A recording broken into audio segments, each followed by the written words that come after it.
Morning student, मैं आरती आप सभी का हार्दिक स्वागत करती हूँ नोटबुक आईएएस की करंट अफेयर्स की क्लासेस में। डेली डिस्कशन होता है हमारे करंट अफेयर्स की क्लासेस में। कुछ इंपॉर्टेंट मुद्दे होते हैं जो उसी दिन के, उनका हम डिस्कशन करते हैं डीपली। उससे रिलेटेड कैसे क्वेश्चंस आपके एग्जाम में आ सकते हैं उनके बारे में हम डिस्कस करते हैं। तो आज 29 दिसंबर को जो भी मुद्दे रहे हैं न्यूज़ में, हम उनको डिस्कस करेंगे, उससे रिलेटेड क्वेश्चन का डिस्कशन करेंगे। तो जो भी हो, हम डेली स्टार्ट करते हैं क्लासेस। पहले कैसे स्टार्ट करते हैं, पहले हम कुछ क्वेश्चन का डिस्कशन करते हैं, उनको सॉल्व करते हैं। उससे हमें पता चलता है कि जो पुराने दिनों में इंपॉर्टेंट न्यूज़ रही है उससे रिलेटेड अगर कोई क्वेश्चन बन के आता है तो हम वो सॉल्व कर सकते हैं या नहीं कर सकते हैं। चलिए स्टार्ट करते हैं आपके आज के क्वेश्चंस को। तो हमारा आज का पहला क्वेश्चन क्या है? आज का हमारा पहला क्वेश्चन है, हाल ही में केंद्रीय मंत्रिमंडल ने किस देश के साथ प्रवासन और आवाजाही समझौते, ये और होगा, और आवाजाही समझौते को मंजूरी दी है? तो हाल ही में केंद्रीय मंत्रिमंडल ने किस देश के साथ प्रवासन और आवाजाही समझौते को मंजूरी दी है? आप ऑप्शन एक बार ध्यान से देख लीजिए कौन कौन से ऑप्शन है। फिनलैंड है हमारा पहला ऑप्शन, दूसरा है ऑस्ट्रेलिया, तीसरा है न्यूजीलैंड और चौथा हमारा इनमें से कोई नहीं। आप मार्क करिए आंसर क्या होगा, कमेंट बॉक्स में आप आंसर करके बताइए क्या होगा इसका सही आंसर। इसका सही आंसर होगा फिनलैंड, सॉरी न्यूजीलैंड। तो न्यूजीलैंड इसका सही आंसर होगा, इसको आप नोट कर लीजिएगा। नेक्स्ट हमारा क्वेश्चन है, हाल ही में कोटक महिंद्रा बैंक का नया अध्यक्ष किसे चुना गया है? हाल ही में कोटक महिंद्रा बैंक का नया अध्यक्ष किसे चुना गया है? ये मोस्ट इंपॉर्टेंट क्वेश्चन है। ऐसी जो नियुक्तियां होती हैं उससे रिलेटेड आपके क्वेश्चन 100% आते हैं, तो आप इसको ध्यान से याद रखिएगा कि कोटक महिंद्रा बैंक का नया अध्यक्ष किसे नियुक्त किया गया। हमारे ऑप्शन हैं CS राजन, राहुल मित्तल, संजय पांडे या इनमें से कोई नहीं। तो हमारा सही ऑप्शन क्या होगा? CS राजन हमारे हाल ही में महिंद्रा कोटक बैंक के अध्यक्ष नियुक्त किए गए हैं। थोड़ा कुछ देख लेते हैं हमारे कोटक महिंद्रा बैंक के बारे में। इसकी स्थापना कब हुई थी? 1985 में। हेडक्वार्टर है मुंबई में। इसके MD एंड CEO कौन है? दीपक गुप्ता इसके MD एंड CEO हैं। नेक्स्ट क्वेश्चन हमारा है, हाल ही में देश में सौर क्षमता वाला अग्रणी राज्य कौन सा बना है? अग्रणी राज्य कौन सा है सौर क्षमता वाला? ऑप्शन देखते हैं, राजस्थान, गुजरात, उत्तर प्रदेश, मध्य प्रदेश। तो बहुत सारे बच्चों को लग सकता है क्योंकि राजस्थान में डेजर्ट वाला एरिया ज़्यादा है, ओपन एरिया ज़्यादा है वहाँ पर, तो वहाँ पे सौर रूफटॉप लगा हो गया, सौर क्षमता वाला मतलब स्टेट। इसको सोच सकते हो आप, तुक्का अगर लगाएंगे आप तो सोचेंगे कि यही है, लेकिन ये नहीं है। हमारा ऑप्शन सही है गुजरात। तो गुजरात ऐसा अग्रणी राज्य है जिसने सौर क्षमता में अपनी हासिल की है, सबसे ज़्यादा हासिल कर रखा है इसने। टोटल हमारा 2023 में जो टोटल सौर क्षमता है कितनी है? वो सोलर 10.4 गीगावाट। 10.4 गीगावाट हमने ऊर्जा जनरेट की है सोलर सिस्टम के थ्रू, या सौर क्षमता के थ्रू हमने कितनी ऊर्जा जनरेट की है? 10.4। इसमें हर तरीके के जो भी हम इक्विपमेंट्स यूज़ करते हैं सौर ऊर्जा या सौर क्षमता को बढ़ाने के लिए, वो सारे इसमें काउंट होंगे। ठीक है, गुजरात का कितना हिस्सा है? अब मतलब गुजरात ने टोटल 10.4 में से कितना जनरेट किया? 3.2, मतलब अप्रॉक्स 3.29, मतलब 30% अप्रॉक्स कितना जनरेट किया है गुजरात ने। सेकंड कौन है यहाँ पर? महाराष्ट्र है। सेकंड नंबर पर महाराष्ट्र है, फर्स्ट नंबर पर गुजरात है। आप इसको नोट कर लीजिएगा। हाल ही में उत्तर प्रदेश में पहली इंट्रा डिस्ट्रिक्ट हेलीकॉप्टर सेवा कहाँ शुरू की गई है? इंट्रा डिस्ट्रिक्ट मतलब कि एक ही स्टेट के अलग अलग डिस्ट्रिक्ट्स में ले जाने के लिए हेलीकॉप्टर की सुविधा स्टार्ट की गई है। पहला हमारा है आगरा मथुरा, दूसरा है चित्रकूट बस्ती, तीसरा है आगरा अलीगढ़, चौथा है अलीगढ़ और बस्ती। ये बस्ती होगा। ठीक है, सही आंसर आप मार्क कर लीजिए क्या होगा। इसका सही आंसर होगा आगरा से मथुरा। टूरिस्ट प्लेस एक तरीके से, तो टूरिज्म को बढ़ाने के शायद उद्देश्य से ही यहाँ पे किया गया है स्टार्ट। तो क्या है? आगरा के बटेश्वर, पूछ सकता है ना आगरा के कहाँ से स्टार्ट किया गया है? तो आगरा के बटेश्वर, मथुरा के गोवर्धन, मतलब बटेश्वर और मथुरा के गोवर्धन के बीच ये स्टार्ट किया गया है। डिस्टेंस टोटल कितनी है इनके बीच? 65 किलोमीटर डिस्टेंस है इनके बीच। उत्तराखंड की एक, इसको स्टार्ट किसने किया? कंपनी का नाम क्या है? एक निजी कंपनी है उत्तराखंड की, मेसर्स राजस एक प्राइवेट कंपनी उत्तराखंड की जिसने ये पहले स्टार्ट की है, या इसमें वो मदद कर रहा है, अपने हेलीकॉप्टर्स प्रोवाइड कर रहा है।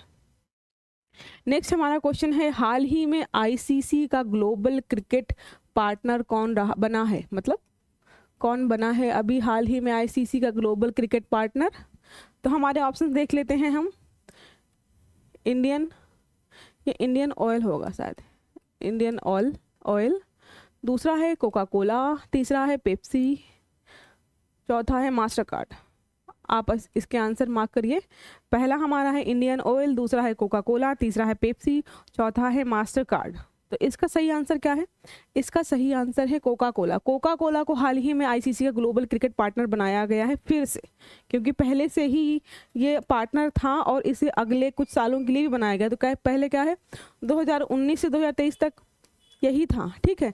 अब 2023 से 2031 तक भी इसको ही बनाया गया है। तो सबसे लंबे समय तक अगर कोई आईसीसी का ग्लोबल क्रिकेट पार्टनर रहा है वो है कोका कोला, क्योंकि इससे ज़्यादा समय अवधि के लिए इससे पहले कोई नहीं रहा है। तो इसके अलावा कुछ इंपॉर्टेंट देख लेते हैं पॉइंट्स। 19th जो एशियन गेम्स हुए हैं चाइना के हांगजाऊ में हुए थे, चाइना के हांगजाऊ में हुए हैं एशियन गेम्स।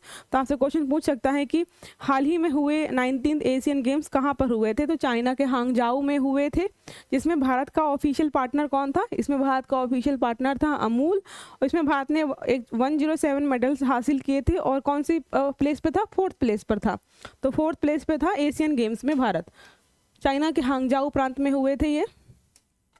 तो चलिए स्टार्ट करते हैं आज का हम अपना करंट अफेयर्स का क्लास, जिसमें हम सबसे मोस्ट इंपॉर्टेंट जो आज न्यूज़ में रहा है उसका डिस्कशन करेंगे। पहला हमारा टॉपिक है अंतर्राष्ट्रीय न्यूज़, बहुत ज़्यादा चर्चा में है अभी। क्या है? Qatar court drops death penalty for 8 Indians. जो भारत के 8 नौसेना अधिकारी थे, सेवानिवृत्त अधिकारी थे, वो कतर में एक प्राइवेट कंपनी में काम कर रहे थे। तो उन पे जो चार्जेस लगे थे, उनको डेथ पेनल्टी हुई थी, मतलब मौत की सज़ा सुनाई गई थी, उसको मतलब उन्होंने निरस्त कर दिया है, एक तरीके से ड्रॉप कर दिया है। ड्रॉप कर दिया इसका मतलब ये नहीं कि उनको सज़ा नहीं होगी, उनको मौत की सज़ा नहीं होगी, कुछ और सज़ा दी जाएगी। उनको कुछ सालों की सज़ा हो सकती है या कुछ और चीज़ें नई उनमें ऐड की जाएंगी, बट उनको मौत की सज़ा से उनकी बर्खास्त कर दी गई है। तो इसके बारे में थोड़ा डिटेल में देखते हैं क्या है। नौसेना 8 सेवानिवृत्त अधिकारी शामिल थे जो कतर की निजी कंपनी में कार्य कर रहे थे। तो आपसे पूछ सकता है कि कंपनी का नाम क्या था? तो कंपनी का नाम था Dahra global consultancy services. Dahra global consultancy service जो क्या करती है? नौसेना प्रशिक्षण देती है कतर के सिपाहियों को। सब कतर के सिपाहियों को जो क्या करती है? नौसेना प्रशिक्षण देती है। डहरा ग्लोबल कंसल्टेंसी नाम है उसका, ठीक है। ये कंपनी इटली के साथ मिलकर पनडुब्बी बना रही थी। सूचना इजरायल को भारतीय अधिकारियों ने दी, इसके तहत उन्हें मृत्युदंड दिया गया है। तो ये उन्हें मृत्युदंड दिया क्यों गया था? आपके मन में ये सवाल आ रहा होगा। तो जो कतर है वो इजरायल के साथ मिलकर एक ऐसी पनडुब्बी बना रहा था, उसका साइज बहुत छोटा था जो रडार की सेंसस में नहीं आता, रडार की पकड़ में नहीं आता, ठीक है। तो उनका मानना, कतर का कहना है कि आपके जो 8 नौसेना अधिकारी हैं उन्होंने ये सूचना इजरायल को लीक कर दी, जिसके तहत उनको एक वहाँ पे लोकल अदालत में मृत्युदंड की सज़ा सुनाई गई है। इतनी न्यूज़ आपके लिए आई थिंक सफिशिएंट होगी। इससे ज़्यादा डीप में कुछ पूछेगा नहीं। आपका देश का नाम पूछ सकता है कि कहाँ दिया गया है और किस मुद्दे के बारे में, मतलब मामला क्या था, ये पूछ सकता है आपसे। कितने लोग उसमें इन्वॉल्व थे? 8 सिपाही थे, 8 मतलब नौसेना अधिकारी थे। तो ये आपसे पूछ सकता है, ठीक है। नेक्स्ट हमारा है Pegasus spyware found on journalist phone after Apple alert says Amnesty international.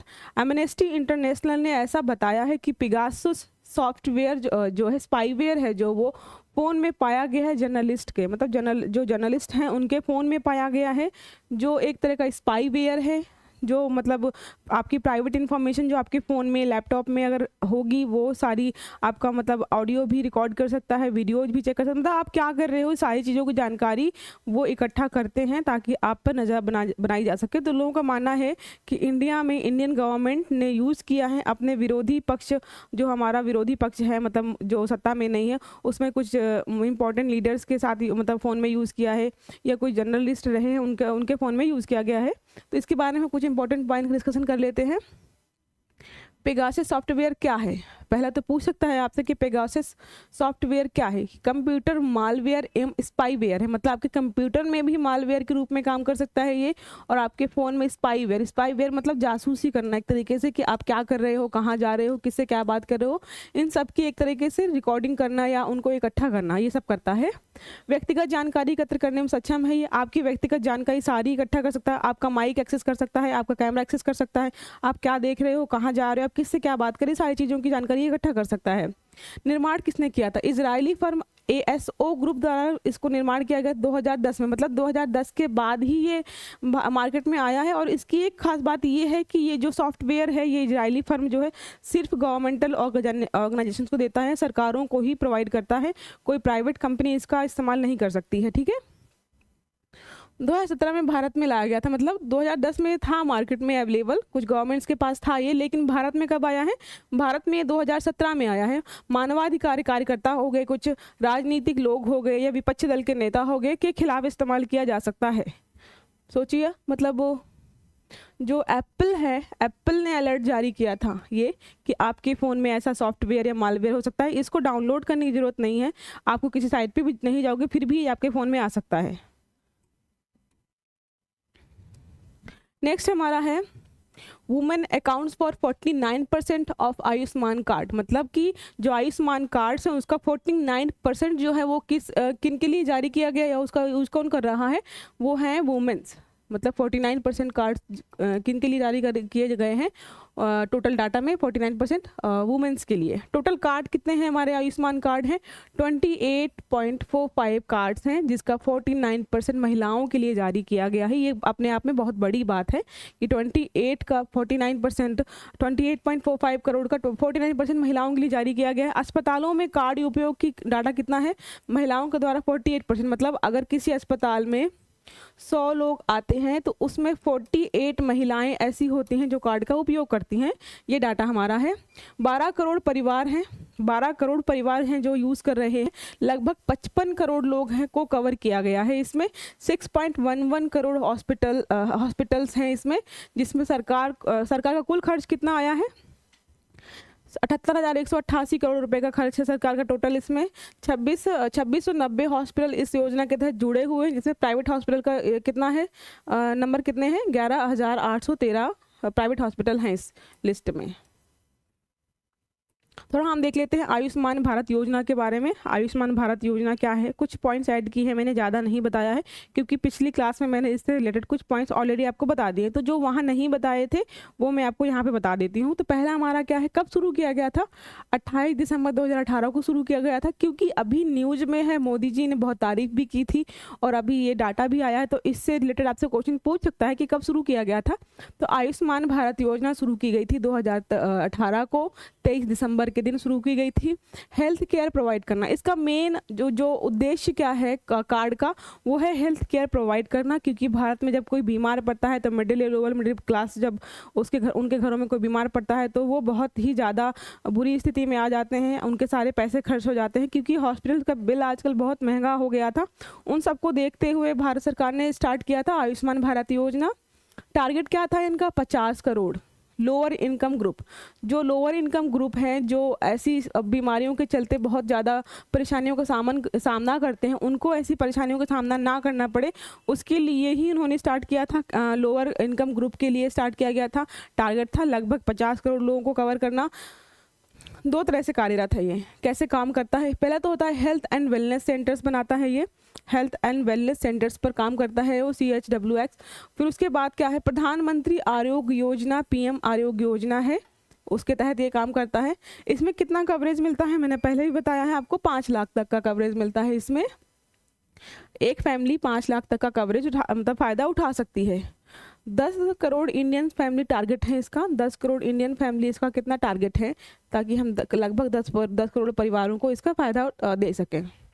हमारा आज का नेक्स्ट टॉपिक क्या है? आज का हमारा नेक्स्ट टॉपिक है जल जीवन मिशन। जल जीवन मिशन ये हाल ही में चर्चा में रहा है। तो उसमें क्या है, 72% ग्रामीण परिवारों को टैप वाटर की सुविधा उपलब्ध है। मतलब जो पहले नदी, तालाब या कुओं से या फिर हैंडपम्प से पानी लेते थे, वो पानी अवेलेबल तो था इतना, लेकिन पहले तो मात्रा नहीं थी, इतनी अवेलेबिलिटी नहीं थी, ऊपर से वो पानी स्वच्छ भी नहीं होता था, उससे बीमारियाँ होने का खतरा बना रहता था। तो गवर्नमेंट ने जल जीवन मिशन चलाया, जिसके तहत लोगों को साफ पानी उपलब्ध कराया जाए, टैप वाटर के फॉर्म में उनके घर पे ही पानी उपलब्ध कराया जाए। तो कितना बताया है, ग्रामीण क्षेत्रों को लेकर है ये 72% ग्रामीण परिवारों को टैप वाटर की सुविधा उपलब्ध हो गई है। उद्देश्य क्या था इसका? 2024 तक पूरे ग्रामीण Bharat safe and adequate drinking water provide करना। मतलब कि इसका टारगेट था 2024 तक हम बिल्कुल साफ सुथरा पानी ग्रामीण क्षेत्रों में टैप वाटर के फॉर्म में प्रोवाइड करें या घर घर तक पहुँचाएँ। हर घर में टैप कनेक्शन पहुंचाना इसका लक्ष्य का था कि हर घर में एटलीस्ट वाटर कनेक्शन हो। संसद आदर्श ग्राम योजना जो है ग्रामीण भी शुरू किया गया जल शक्ति मंत्रालय के। ये जितने भी ये सब चीज़ें हैं, ये किसके अंतर्गत कार्यरत है? जल शक्ति मंत्रालय के तहत कार्यरत है, ये नया ही बनाया गया था। नेक्स्ट हमारा है some one liner important news of 29 December. ठीक है, 29 दिसंबर की भी हैं, इसमें कुछ पुरानी भी हो सकती हैं। जो लगा मुझे कि आपके एग्जाम्स में वन लाइनर फॉर्म में पूछ सकता है, उसको मैंने 10-12 पॉइंट यहाँ पर ऐड किए हैं। आप इनको ध्यान से नोट कर लीजिएगा, क्योंकि बिखरी हुई रहती हैं सारी चीज़ें, तो आपको थोड़ा दिक्कत होती है पढ़ने में, या आपको सारी चीज़ें इकट्ठा नहीं मिल पाती। तो मैंने यहाँ पर सारी चीज़ें एक साथ रख दी हैं। पहला क्या है, QS सस्टेनेबिलिटी रैंकिंग में टोरंटो यूनिवर्सिटी को शीर्ष स्थान मिला है। ठीक है, क्वेश्चन पूछ सकता है QS सस्टेनेबिलिटी रैंकिंग में किसको शीर्ष स्थान मिला है? टोरंटो यूनिवर्सिटी को मिला है। हमारा दूसरा है प्रसिद्ध अभिनेता राजनेता जो हैं DMDK प्रमुख कैप्टन विजयकांत का निधन हुआ है अभी 71 वर्ष की आयु में। पूछ सकता है कि जो हमारे DMDK प्रमुख कैप्टन विजयकांत थे वो कहाँ से, किस सेक्टर से रिलेटेड थे? तो पहले तो राजनेता भी थे, अभिनेता भी थे और DMDK के प्रमुख भी थे। फिर क्या है, IPS राजीव कुमार जी का पश्चिम बंगाल पुलिस के नया महानिदेशक के रूप में नियुक्त किया गया है उन्हें। भारतीय टीम के पूर्व स्टार क्रिकेटर जो है अंबती रायडू ने YSR कांग्रेस पार्टी ज्वाइन की है। तो पूछ सकता है कि हाल ही में किस क्रिकेटर ने YSR कांग्रेस पार्टी ज्वाइन की है? तो ये है अंबती नायडू हैं जिन्होंने ज्वाइन किया है।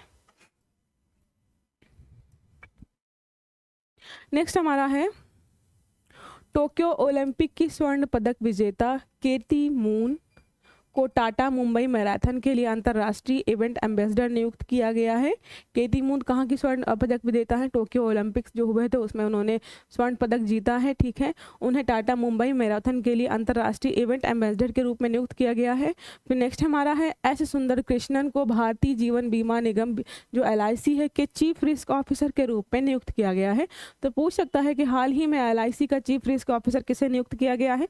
तो S सुंदर कृष्णन को नियुक्त किया गया है। ठीक है, फिर हमारा दूसरा है माइक्रोसॉफ्ट के CEO Satya Nadella.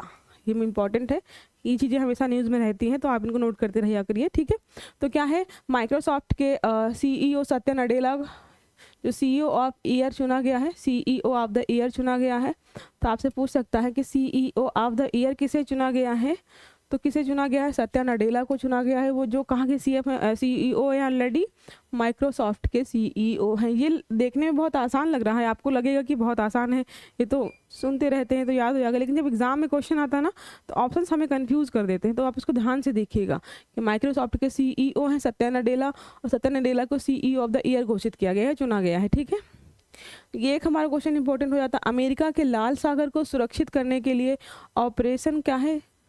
Prosperity guardian चलाया गया है। तो आपसे पूछ सकता है कि प्रॉस्पेरिटी गार्जियन जो है किस सागर को सुरक्षित करने के लिए चलाया गया? पहला क्वेश्चन ये हो सकता है। तो कौन सा है? लाल सागर है। किसने चलाया है? तो चलाया है अमेरिका ने चलाया है लाल सागर को सुरक्षित करने के लिए।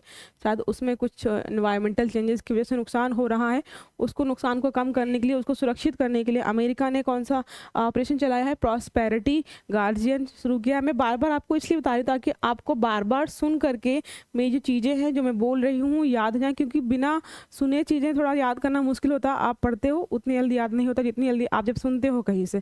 तो मैं बार बार बोल रही हूँ, रिपीट कर रही हूँ, तो आपके दिमाग में चीज़ें आसानी से फिट हो जाएंगी। हमारा नेक्स्ट क्या है? आईपीएस अधिकारी नीना सिंह। नीना सिंह कौन है? आईपीएस अधिकारी हैं। ओके। सीआईएसएफ का नया प्रमुख शाखा नियुक्त किया गया है। ठीक है, शाखा प्रमुख नियुक्त किया गया है उन्हें। कौन है? नीना सिंह। सीआईएसएफ की नया शाखा प्रमुख या प्रमुख शाखा नियुक्त की गई है ये। केंद्रीय कैबिनेट में इटली में भारत के वाणिज्य दूतावास को खोलने की मंजूरी दी गई है। तो हाल पूछ सकता है कि हाल ही में किस देश में केंद्रीय कैबिनेट ने वाणिज्य दूतावास खोलने की मंजूरी दी है? तो कहाँ पे दी है? हम इसमें क्या है? आंसर इटली है। तो इटली में हमारे केंद्रीय कैबिनेट ने मंजूरी दी है कि हम वहाँ पे वाणिज्य दूतावास खोल सकते हैं। नेक्स्ट हमारा है, यहाँ पे आप पॉइंट्स के रूप में रखिएगा इनको। नेक्स्ट हमारा है असम राज्य में कार्बी युवा महोत्सव 2000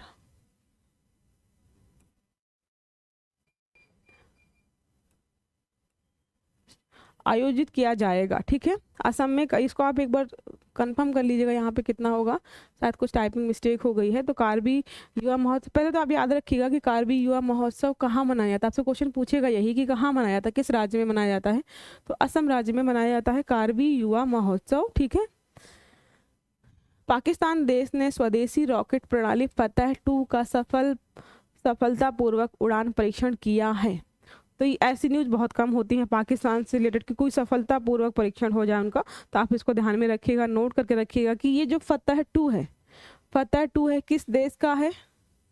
किस देश की रॉकेट प्रणाली है? पाकिस्तान की रॉकेट प्रणाली है ये, और उन्होंने सफल परीक्षण किया है। ये अपने आप में बहुत बड़ी बात हो जाती है, न्यूज़ है ऑलरेडी ये, क्योंकि पाकिस्तान से रिलेटेड है। तो ऐसी कोई न्यूज़ होती है तो आप ध्यान से उसको देखिएगा, उसको नोट करके रखिएगा। चलिए ठीक है, तो आज की क्लास को हम यहीं तक रखते हैं।